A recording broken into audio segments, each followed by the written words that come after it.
What's up, Titan fans? How we doing? Welcome to the Week 3 Mayo Monday post-game show. And the Tennessee Titans lost to the Green Bay Packers and Malik Willis 30-14. It was such an embarrassment. It's a horrible loss. I don't know how we did it. We traded this man away for a 7th-round draft pick, and he comes to Tennessee, did the most Tennessee thing ever, and beat us in our home after we traded him away. And we was like, no, we don't want you.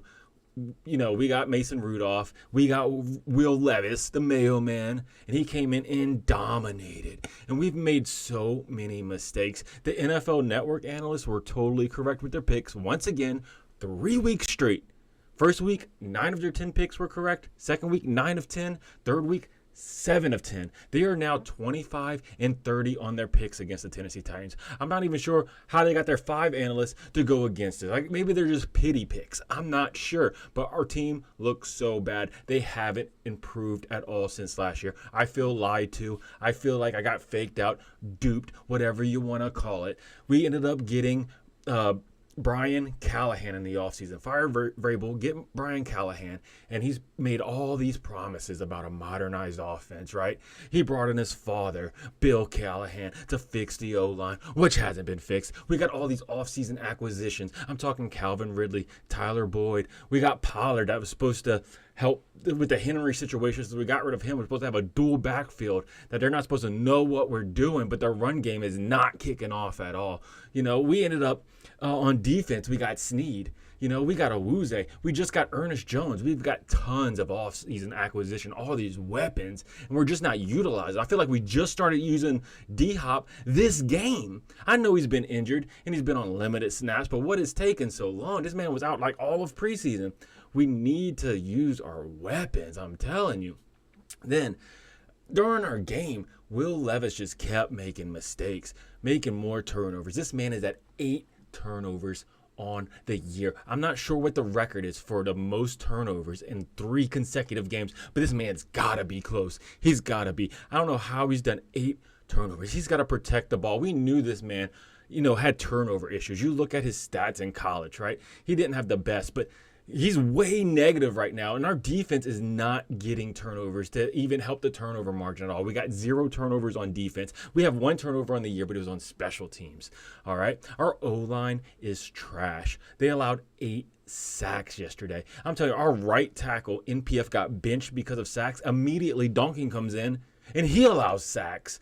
I don't know what's going on. And look, we spent so much on our O-line trying to fix it throughout the years. I know we drafted Isaiah Wilson a few years ago, and it didn't work out, right? He didn't even make it 1 full year with us. But then we spent a first round, right, going from left to right. Our left tackle, Latham, we just spent the first round on him this year, and so that's a first round pick, right? Then the year before, we get Peter Skoronski, which is our left guard, which we spent our first round pick on. Our center we got in the offseason, paid him big money. He's supposed to be a team captain. And I don't know. It doesn't look like it's working out. And then our right guard was a 2nd round pick. More draft stuff that we spent more draft on O-lineman than anything else. And then our right tackle, we have NPF that was a 3rd round pick. And then Duncan was a 6th round pick. So we're spending draft pick after draft pick after draft pick trying to fix these O-linemen. I don't know if it's bad scouting or what's going on, but we're getting like the scrubs of every draft. Then we bring in one of the best offensive line coaches of all time in Bill Callahan. I mean, that's what they say, but these guys look like they haven't been coached all offseason. What is going on? Why is the O-line so bad? And then in this game, talk about a defensive collapse.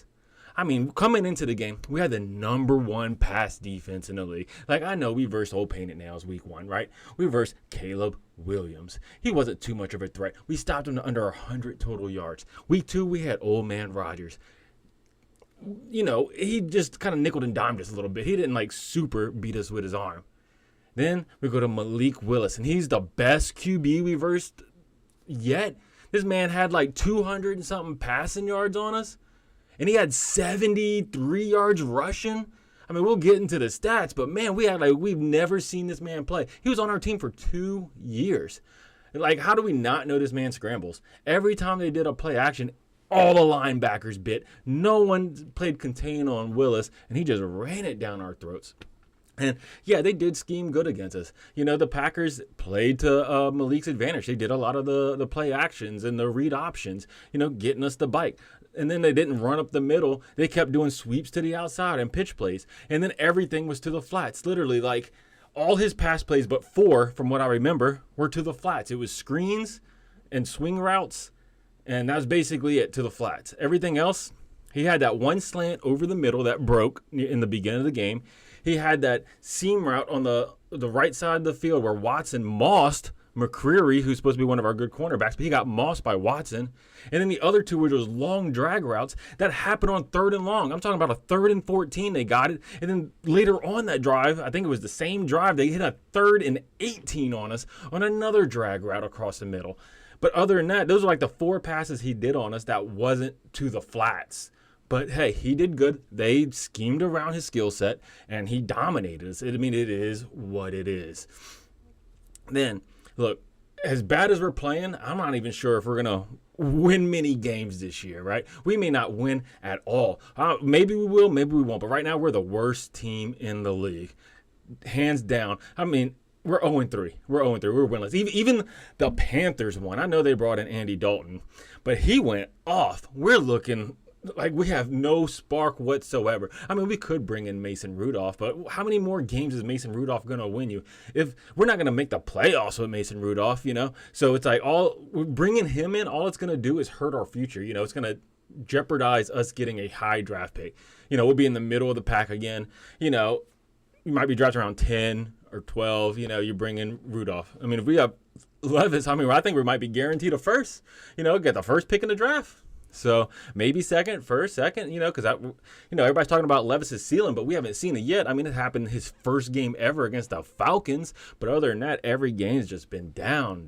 Like, this dude needs to, I don't know, he's struggling. He needs to pay attention. He needs to be coached. I mean, how many times they tell this dude not to slide? I mean, to slide, and he doesn't. How many times they tell him not to flick the ball, and he still flicks it? This dude cannot be coached.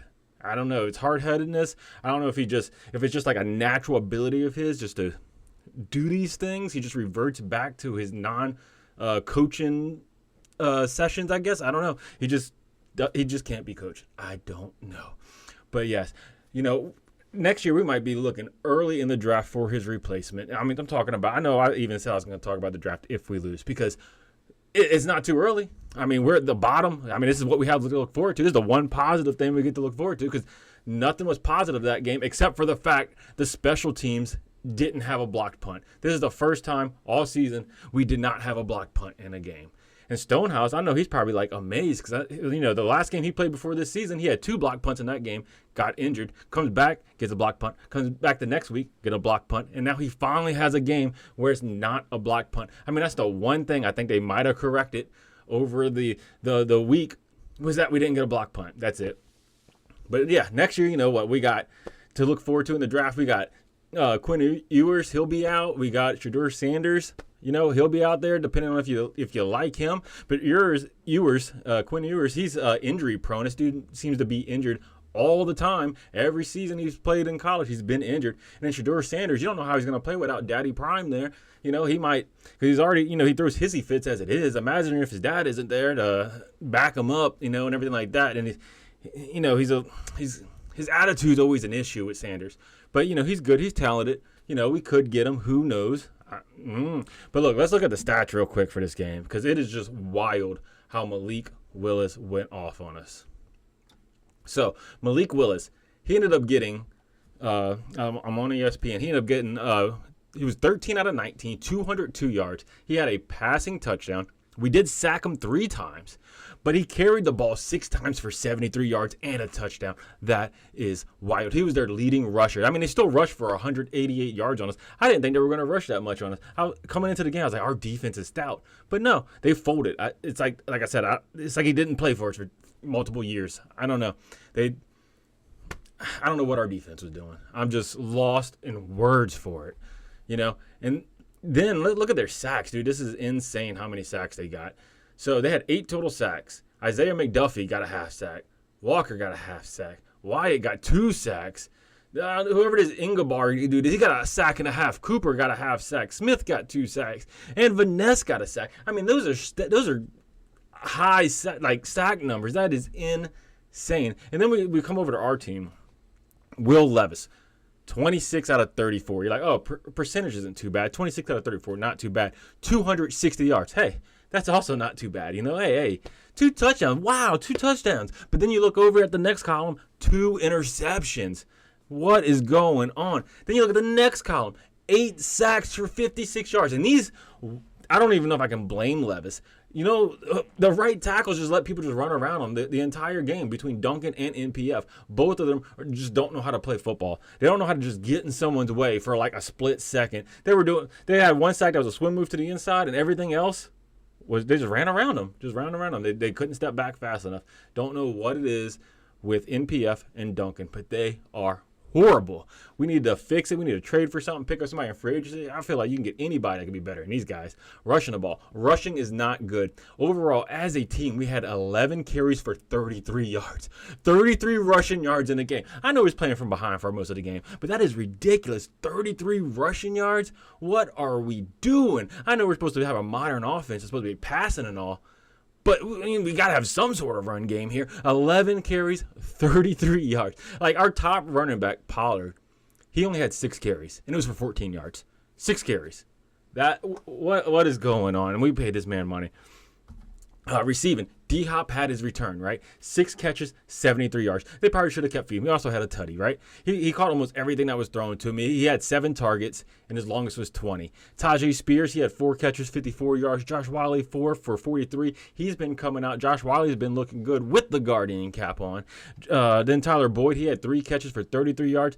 This man, I think he had to drop that game. Tyler Boyd has been dropping a lot of passes this season. Chig, he's 2 for 15.